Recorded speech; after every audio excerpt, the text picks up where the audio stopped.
Welcome back to The Wicked Daughter, caring for your aging parent one meltdown at a time. Last episode ended with Mom finally coming off the ventilator.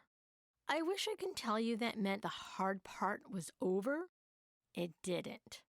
We had survived the crisis. Now we had to survive the recovery. And it turns out, recovery has its own way of breaking you. It wasn't one battle.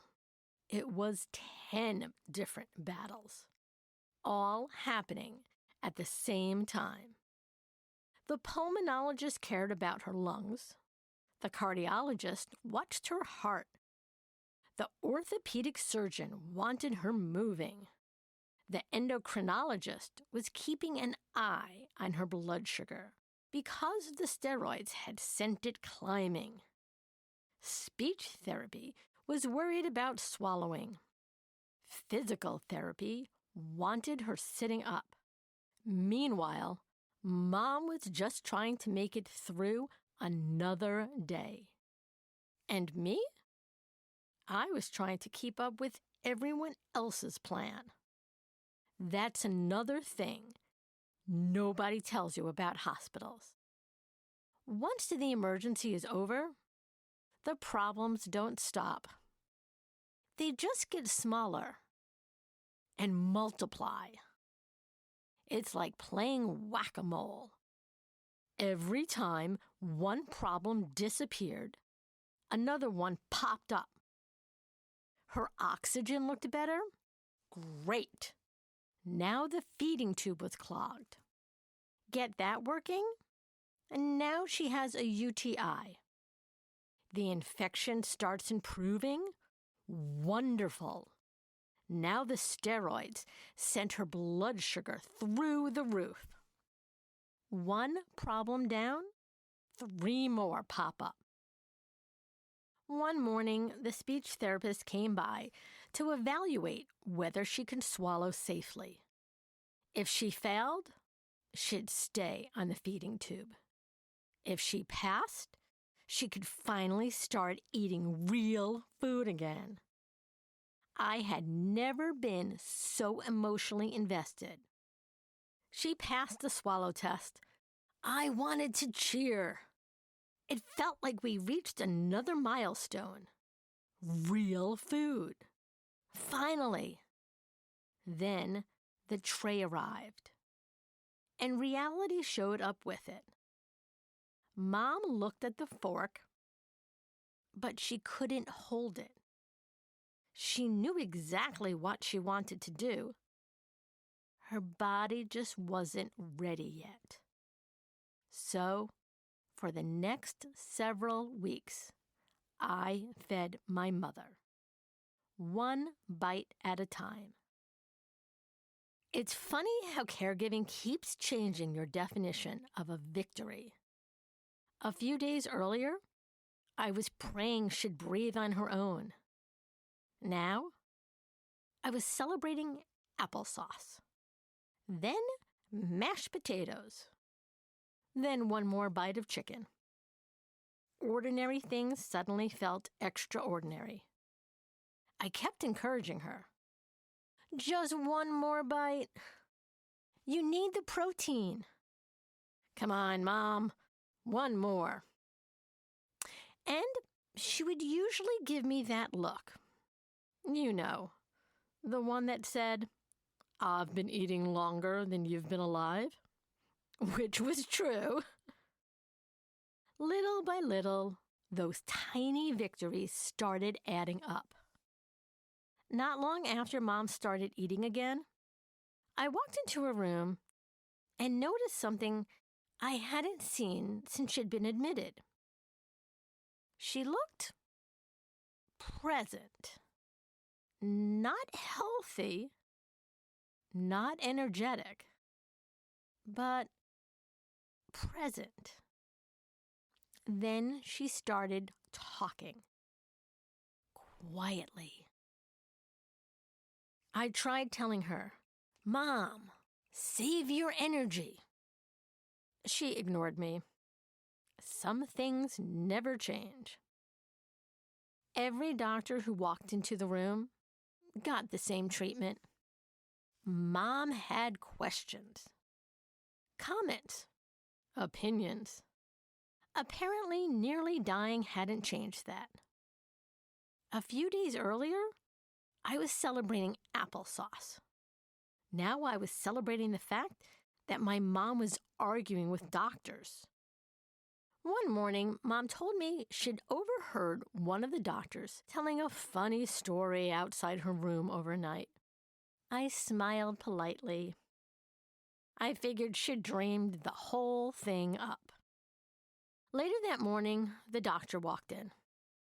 I laughed and said, "Mom says she overheard your story from last night." He smiled. She did. Neither of us could believe she'd remembered it. She was exhausted. She was weak. She could barely get more than a few words out at a time. But mentally, Mom was still Mom. Looking back, that's when I realized something. Mom wasn't getting better because of one miracle. It was happening because of 100 tiny moments. And one of my favorite moments happened that weekend. Mom still wasn't eating very much for me. But same room, same food, different person feeding her. And suddenly, Mom was eating more. Apparently, the secret to improving my mom's appetite was to stop being the one holding the fork. As caregivers, we put so much pressure on ourselves to be everything. Sometimes, the best thing you can do is let someone else try. It's not a failure. It's a team effort, and that's okay. Caregiving isn't about proving you can do it all yourself. It's about making sure your loved one gets what they need, even if it doesn't come from you. My sister and niece were down for a long weekend. Just a week earlier, we weren't even sure what kind of visit this was going to be.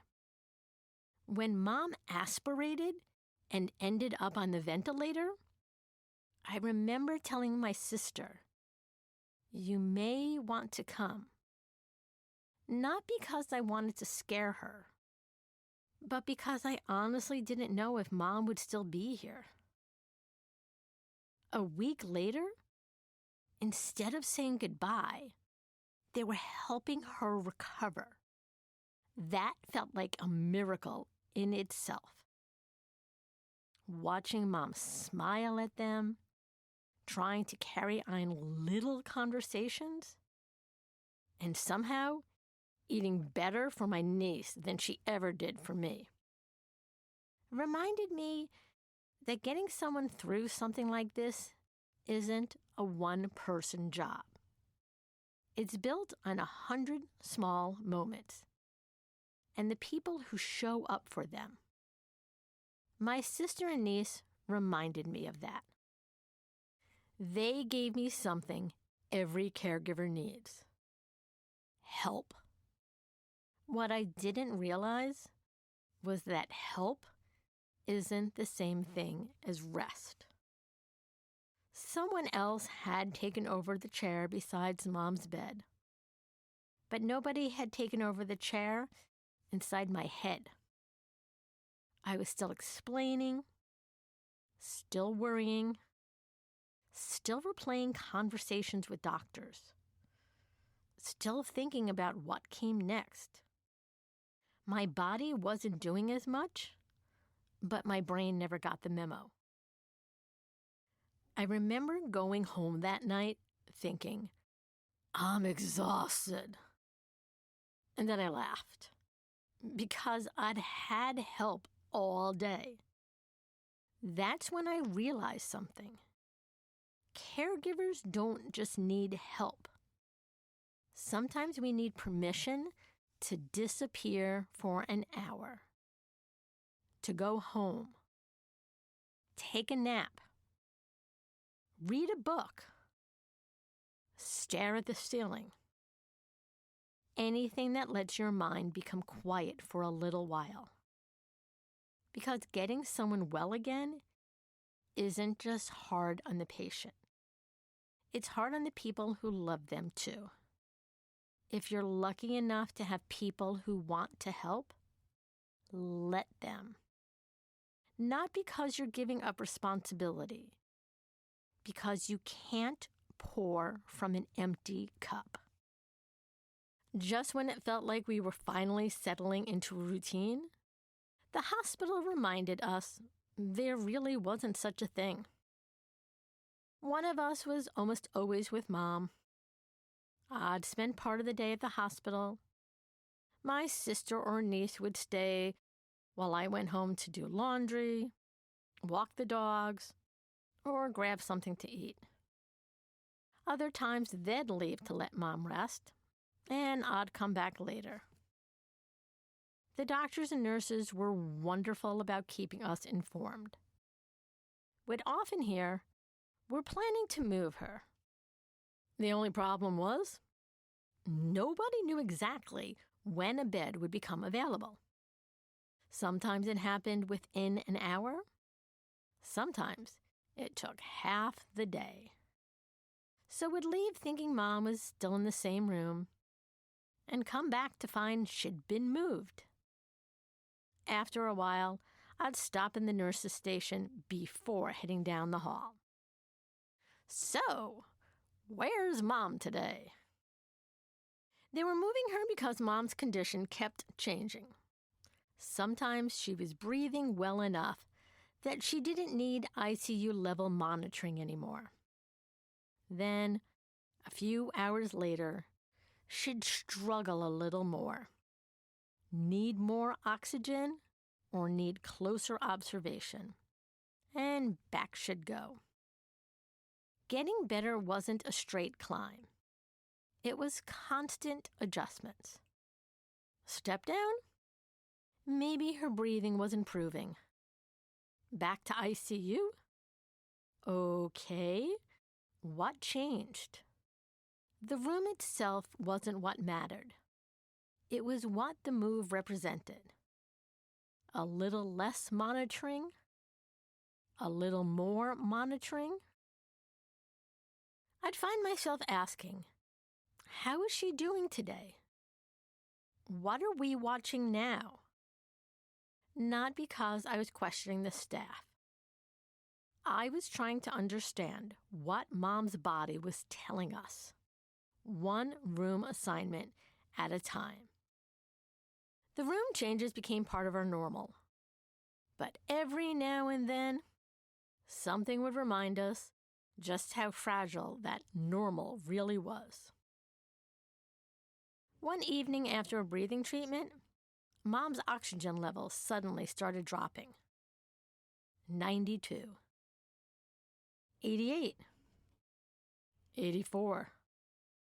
79. I looked at the monitor, looked at Mom, then looked around the room.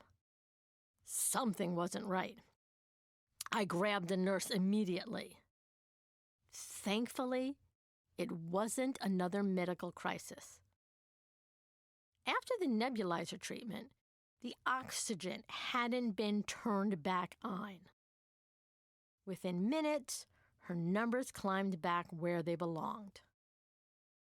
That moment reminded me of something. Caregivers don't become nurses. We don't become doctors. But after enough time in a hospital, we become really good observers. Sometimes that's enough to make all the difference. Of course, just when I thought I finally understood the plan, the social worker walked into the room. The social worker looked at my sister and me and said something I wasn't expecting. "She's too sick for rehab." I blinked. Wait, too sick? If she couldn't go to rehab, Where exactly was she supposed to go? She explained there were two other options. One was an acute care hospital. I remember thinking, a what? I never heard of one. I had no idea what made it different from a regular hospital, or why Mom had to qualify to go there. We were just told this. If she didn't qualify to get transferred to an acute care hospital, the only other option was a long-term care facility. One of Mom's biggest fears. So instead of celebrating that she was finally getting better, we were suddenly praying she'd be sick enough to need an acute care hospital, but healthy enough to qualify for one. Caregiving is weird like that. My sister and I decided we'd visit both acute care hospitals in the area so we'd know what to expect if Mom was accepted. We were driving to the first one, trying to wrap our heads around this whole new world, when my phone rang. I remember thinking, here we go again. Thankfully, a few days later, Mom had stabilized enough to qualify for an acute care hospital. Meanwhile, her staples were finally removed. My sister and niece headed home. Just a week earlier, we didn't know if they'd be saying goodbye. Instead, they'd been there to help Mom take the first steps in her recovery. Now it was just the two of us again. She wasn't heading home. She wasn't even headed to rehab. She was headed to another hospital. I had no idea what an acute care hospital was, or what waited for us there. But I was about to find out. Around here, we're calling that a win. Until next time, take care of yourself. When your friends say cherish this time, you smile while you're losing your mind. Was it the pharmacy line or the rush hour doctor drive? So you swallow that glare with a laugh and a sigh and say, don't fret, dear, we're having the time of our lives. Oh, we're having the time of our lives. Wicked daughter.